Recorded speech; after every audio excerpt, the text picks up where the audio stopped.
Hi there, I'm going to show you how to replace a battery in this Genesis key fob. You're going to need a flat tip screwdriver, around this size is best, and one of the 2450 batteries. You can get these off Amazon for just a few dollars. I've put a link below in the description that will take you straight there. So first, you want to press this button right here and pull that out.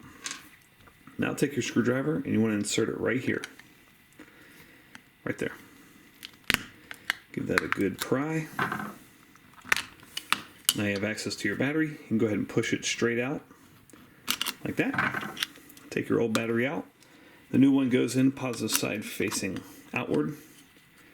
Then this clips in right here. And you can test it at this point. Once you clip that back together, make sure you got your green light here. And then this goes right in there, just like this orientation. There you go, you're all set. No need to reprogram. Hope that was helpful. Make sure you hit that thumbs up button.